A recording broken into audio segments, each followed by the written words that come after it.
Guys, तो चलिए start करते हैं हम पिशाचों की घाटी का एपिसोड 9। जैसा कि हमने पिछले वाले एपिसोड में देखा था, रागिनी वो दरवाजा खोल लेती है और अचानक से हैरान हो जाती है और चीखते हुए कहती है अरे। तभी वहाँ देव आ जाता है और रागिनी को डांटते हुए कहता है, रागिनी ये क्या कर रही हो तुम? इस बंद दरवाजे को क्यों खोला तुमने? रागिनी कहती है वो कुछ नहीं देव, मुझे लगा इस कमरे में कुछ होगा लेकिन ये तो खाली है। फिर हमें वो रूम अंदर से दिखाया जाता है। देव कहता है हाँ, ये मेरे मम्मी पापा का कमरा था इसलिए मैं इसे हमेशा बंद ही रखता हूँ। रागिनी मन में कहती है वो सीमा जी जरूर किसी और देव के बारे में बात कर रही होंगी। देव मन में कहता है अच्छा हुआ मैंने इस कमरे से माँ का सारा सामान हटा दिया था, लेकिन ज्यादा दिन तक रागिनी से झूठ बोलना मुश्किल है। थोड़ी देर बाद देव को अचानक से पता नहीं क्या हो जाता है। देव बहुत गुस्से में कहता है मुझसे अब और नहीं होगा ये सब, मैं रागिनी को धोखा नहीं दे सकता। तभी वहाँ एक बूढ़ी औरत यानी देव की चाची कहती है तुम्हारे पास और कोई रास्ता नहीं है देव, जैसा बोला गया है वैसा करते रहो, वरना तुम्हें तो मालूम है अगर तुमने कुछ उल्टी सीधी हरकत की तो वो जिंदा नहीं बचेगी, और अगर तुम्हें कोई और समस्या है तो सीधा जाकर पिशाच राजा से बात करो। देव बहुत उदास हो जाता है। देव कहता है जिस दिन ये सब खत्म हो जाएगा उस दिन मैं तुम सबको सबक सिखाऊंगा। फिर हमें पुलिस स्टेशन दिखाया जाता है जहाँ इंस्पेक्टर भूमिका कहती है मैंने तुम्हें बोला ना जैसे ही हमें श्वेता का कुछ अता पता मिलेगा मैं तुम्हें बता दूंगी, बार बार थाने आने की जरूरत नहीं है। रागिनी कहती है मुझे यहाँ आने में कोई दिक्कत नहीं है, मैं तो इसी रास्ते से हवेली जा रही थी, मुझे बस ये जानना है कि कुछ तो प्रोग्रेस हुई होगी। इंस्पेक्टर भूमिका कहती है प्रोग्रेस तो हुई है, हमें पता चला है कि किसी ने श्वेता को उसके घर के बाहर से ही उठाया है लकड़ी की तस्करी रोकने के लिए।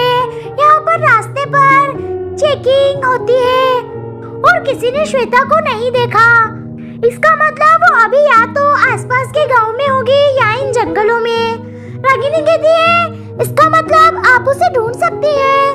इंस्पेक्टर भूमिका कहती है हाँ उसे ढूंढ ही रहे हैं, आपको मालूम होगा कि यह जगह कितनी बड़ी है और हमारे पास गिनती के आदमी हैं, इसमें समय लगेगा।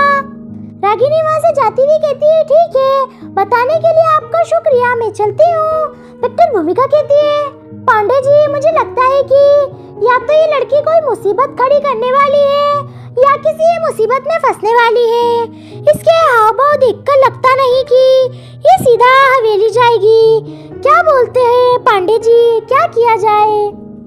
पांडे जी कहते हैं अगर ऐसा है तो इसका पीछा किया जाए मैडम, देखते हैं ये कहाँ जाती है। भूमिका का अंदाजा बिल्कुल सही था, रागिनी सीधा हवेली नहीं जा रही थी।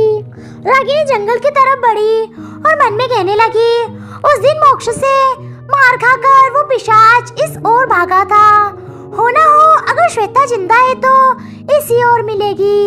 श्वेता को याद करते ही उसकी माँ की याद आ जाती है। जब मैं उनसे मिली थी तो वो कितने फुट फुट कर रो रही थी और वो श्वेता की माँ को याद करते हुए उनकी बातों को भी याद करती है। श्वेता की माँ कहती थी श्वेता की माँ ने रागिनी से कहा था एक ही तो बेटी थी मेरी, दिन भर काम करती थी जिससे हम दोनों का पेट भर सके, कौन ले जाएगा उस बेचारी को, उसे तो कभी किसी का कुछ नहीं बिगाड़ा।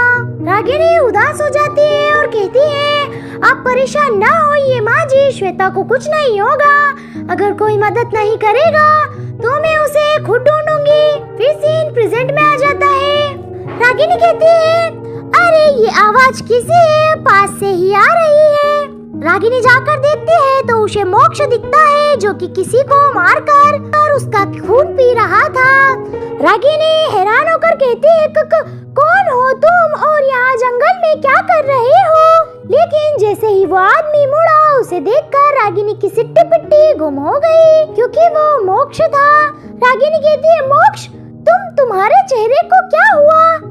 इससे पहले कि रागिनी और मोक्ष कुछ कर पाते, कुछ ऐसा हुआ जिसके बारे में दोनों ने नहीं सोचा था। फिर हमें किसी का हाथ दिखाया जाता है जिसके हाथ में गन थी और उसने गन चला दी होती है। गन डायरेक्ट आकर मोक्ष को लग जाती है। फिर यही हमारे एपिसोड की एंडिंग हो जाती है।